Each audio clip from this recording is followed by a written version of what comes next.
வணக்கம். இது நியூஸ் 18 தமிழ்நாடு செய்திகளை தொகுத்து வழங்குவதற்காக நான் பாலவேல் சக்கரவர்த்தி. செய்திகளை விரிவாக பார்ப்பதற்கு முன்னர் முதலில் தலைப்புச் செய்திகளை பார்க்கலாம். வேங்கை வயலில் குடிநீர் தொட்டியில் மலம் கலந்தது 2 பேர் என உயர்நீதிமன்றத்தில் தமிழ்நாடு அரசு தகவல். முரளிராஜா என்பவர் பொய் தகவலை பரப்பியதை அடுத்து இருவர் சேர்ந்து மலம் கலந்தது விசாரணையில் தெரிய வந்திருப்பதாக வாதம்.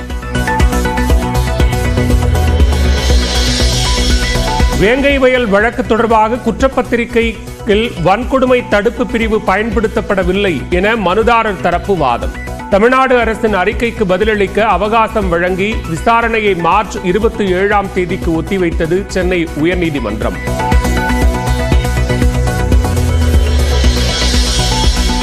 வேங்கை வயல் பிரச்சினை தொடர்பாக வழக்கை சிபிஐ விசாரணைக்கு மாற்ற மார்க்சிஸ்ட் கம்யூனிஸ்ட் கட்சி வலியுறுத்தல். பாதிக்கப்பட்ட சமூக மக்களே சம்பவத்திற்கு காரணம் என்பது சரியல்ல என்றும் அறிக்கை. கட்சி தொடங்கியதும் அடுத்த முதல்வர் என்று அனாதையாக பிதற்றிக் கொண்டிருக்கிறார்கள். பெயரை சொல்லி அங்கீகாரத்தை குறைக்க விரும்பவில்லை என்றும் முதலமைச்சர் மு.க.ஸ்டாலின் பேச்சு. நாங்கள் தான் அடுத்த ஆட்சி, நாங்கள் தான் அடுத்த முதல்வர் என்று அனாதைய நிலையை சுற்றி கொண்டிருக்கிறவர்களெல்லாம் இன்றைக்கு அதை பிதற்றிக் கொண்டிருக்கிறார்கள். நான் யார், எப்படிப்பட்டவர், எந்த கட்சி தலைவர் எல்லாம் சொல்ல விரும்பல. காரணம், அவர்களுக்கெல்லாம் நான் அடையாளம் காட்டுவதற்கு நான் தயாராக இல்லை. திமுகவில் இணைந்த 8 மாவட்ட செயலாளர்கள் உள்ளிட்ட 2000 நாம் தமிழர் கட்சியினர் கட்சி துண்டை அணிவித்து வரவேற்ற முதலமைச்சர் மு.க.ஸ்டாலின். நாம் தமிழர் கட்சியினர் திமுகவில் இணைவதால் பலவீனம் அடைய மாட்டோம். நியூஸ் 18 தமிழ்நாட்டிற்கு சீமான் பேட்டி. பெரிய ஆலமரத்துல சில இலைகளை உதிர்ந்து விழுவது மரத்துக்கு வீழ்ச்சி இல்லை, வளர்ச்சி தான். இந்த கிளை முறிஞ்சா இன்னொரு கிளை வரும், பல இலைகள் உதிர்ந்தா புதிய தளிர்கள் வரும். இது தெரியாததான் என்ன? நிர்வாகிகள் நியமனம் தொடர்பாக 3.5 மணி நேரம் ஆலோசித்த தாவேக தலைவர் விஜய். கட்சியை வலுப்படுத்தும் வகையில் மாவட்ட நிர்வாகங்களின் எண்ணிக்கை 120ஆக அதிகரிப்பு. தாவேகவில் முதற்கட்டமாக 19 மாவட்டங்களில் நிர்வாகிகள் நியமனம். நியமன சான்றிதழுடன் வெள்ளி நாணயத்தையும் பரிசாக வழங்கிய விஜய்.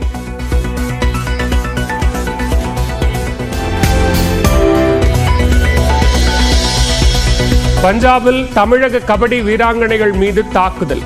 பவுல் அட்டாக் தொடர்பான முறையீட்டின் போது நாற்காலிகளை தூக்கி வீசிய எதிரணி வீராங்கனைகள்.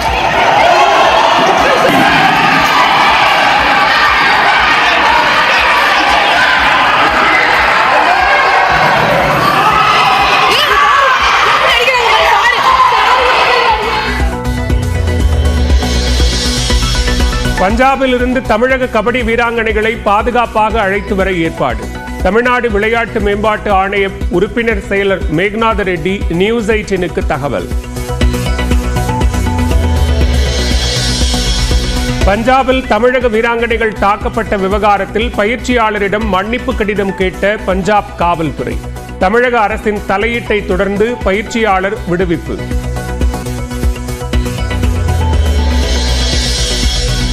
குடியரசு தின தேநீர் விருந்தில் பங்கேற்க விஜயின் தமிழக வெற்றிக் கழகத்திற்கு ஆளுநர் அழைப்பு. திமுக கூட்டணி கட்சிகள் புறக்கணிப்பதாக அறிவித்த நிலையில் அழைப்பு விடுத்த ஆளுநர் மாளிகை. ஆம்ஸ்ட்ராங் கொலை வழக்கில் அரசு தரப்பில் ஆஜராக 2 மூத்த வழக்கறிஞர்கள் நியமனம்.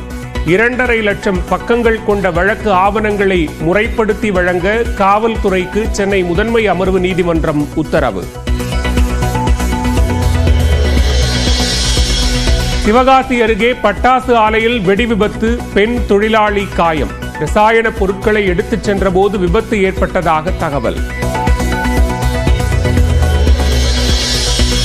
நெமிலி அருகே பெட்ரோல் ஊற்றி எரிக்கப்பட்ட இளைஞர் மரணத்திற்கு நீதி கேட்டு உறவினர்கள் போராட்டம்.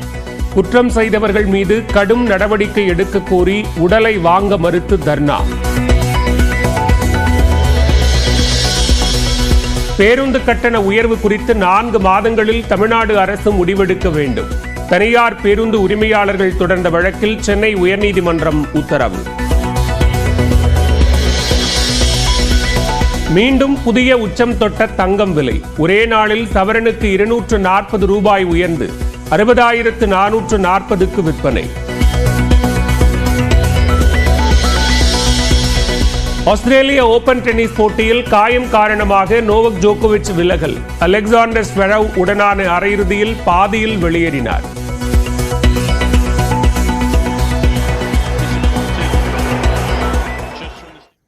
வேங்கை வயலில் குடிநீர் தொட்டியில் மனித மலம் கலந்தது 2 பேர் என்று காவல்துறை தாக்கல் செய்துள்ள அறிக்கைக்கு மார்ச் 10ஆம் தேதிக்குள் பதிலளிக்க சென்னை உயர்நீதிமன்றம் உத்தரவிட்டுள்ளது. புதுக்கோட்டை மாவட்டம் வேங்கை வயல் கிராமத்தில் நீர்த்தேக்க தொட்டியில் 2022ஆம் ஆண்டு டிசம்பர் மாதம் மனித மலம் கலந்த வழக்கை சிபிசிஐடி போலீசார் விசாரித்து வருகின்றனர். சிபிஐ விசாரணைக்கு மாற்றி உத்தரவிடக் கோரி சென்னை உயர்நீதிமன்றத்தில் வழக்குகள் தாக்கல் செய்யப்பட்டன. இந்த வழக்குகள் தலைமை நீதிபதி ஸ்ரீராம் அமர்வில் இன்று விசாரணைக்கு வந்தன. 2 ஆண்டுகளுக்கு மேலாகியும் இதுவரை குற்றப்பத்திரிகை தாக்கல் செய்யப்படவில்லை என மனுதாரர் தரப்பில் தெரிவிக்கப்பட்டது. இதனை மறுத்த தமிழ்நாடு அரசின் கூடுதல் தலைமை வழக்கறிஞர் ரவீந்திரன் வழக்கு விசாரணை முடிந்துவிட்டதாக கூறினார். முரளிராஜா, சுதர்சன், முத்துகிருஷ்ணன் ஆகிய 3 எதிராக ஜனவரி 20ஆம் தேதி புதுக்கோட்டை சிறப்பு நீதிமன்றத்தில் குற்றப்பத்திரிகை தாக்கல் செய்திருப்பதாகவும் விவரித்தார். வேங்கை வயல், இறையூர் கிராமங்கள் அடங்கிய முடுக்காடு ஊராட்சியின் தலைவராக இருந்த பத்மா முத்தையா குடிநீர் தொட்டி ஆபரேட்டர் சண்முகத்தை பணிநீக்கம் செய்ததாகவும் அதன் காரணமாக கருதிய ஊராட்சி தலைவரின் கணவரை பழிவாங்க எண்ணியதும் விசாரணையில் தெரிய வந்ததாக கூறினார். முதலில் குடிநீரில் நாற்றம் வருவதாக முரளிராஜா என்பவர் பொய் தகவலை பரப்பியதாகவும் அதன் பின்னர் குடிநீர் தொட்டி மீது ஏறி முத்துகிருஷ்ணன், சுதர்சன் ஆகியோர் மனித மலத்தை கலந்திருப்பதாகவும் கூறி கூடுதல் தலைமை வழக்கறிஞர் அறிக்கை தாக்கல் செய்தார். இந்த வழக்கு பிற்பகலில் மீண்டும் விசாரணைக்கு வந்தபோது குற்றப்பத்திரிகையில் வன்கொடுமை தடுப்புச் சட்ட பிரிவுகளின் கீழ் குற்றச்சாட்டுகள் முன்வைக்கப்படவில்லை என்று மனுதாரர் தரப்பு குற்றம் சாட்டியது. அதற்கு பதிலளித்த நீதிபதிகள் இந்த விவகாரத்தை அரசியலாக்க வேண்டாம் என்று அறிவுறுத்தினர். குற்றப்பத்திரிகை மீது அதிருப்தி இருந்தால் கீழமை நீதிமன்றத்தை அணுகலாம் என்றும் சுட்டிக்காட்டினர். மேலும் அரசு தரப்பில் தாக்கல் செய்த அறிக்கைக்கு மார்ச் 10ஆம் தேதிக்குள் பதிலளிக்க உத்தரவிட்டு விசாரணையை மார்ச் 27ஆம் தேதிக்கு ஒத்திவைத்தனர். வேங்கை வயல் பிரச்சினை தொடர்பான வழக்கை சிபிஐ விசாரணைக்கு உத்தரவிட வேண்டும் என்று மார்க்சிஸ்ட் கம்யூனிஸ்ட் கட்சி வலியுறுத்தியுள்ளது. இது தொடர்பாக கட்சியின் மாநில செயலாளர் சண்முகம் வெளியிட்டுள்ள அறிக்கையில் பழிவாங்கும் நடவடிக்கையாக குடிநீரில் மனித கழிவு கலக்கப்பட்டுள்ளதாக குற்றப்பத்திரிகையில் கூறியது ஏற்கத்தக்கதல்ல என்று கூறினர். 2 ஆண்டுகள் கடந்துவிட்ட நிலையில் எப்படியாவது வழக்கை முடிவுக்கு கொண்டுவர பாதிக்கப்பட்ட சமூக மக்கள் மீதே பழி போடுவது சரியல்ல என்றும் குற்றம் சாட்டியுள்ளார். இதனால் உண்மை குற்றவாளிகளை கண்டறிய சிபிஐயிடம் வழக்கை ஒப்படைக்க வேண்டும் என்று தமிழ்நாடு அரசுக்கு மார்க்சிஸ்ட் கம்யூனிஸ்ட் கட்சி வலியுறுத்தியுள்ளது.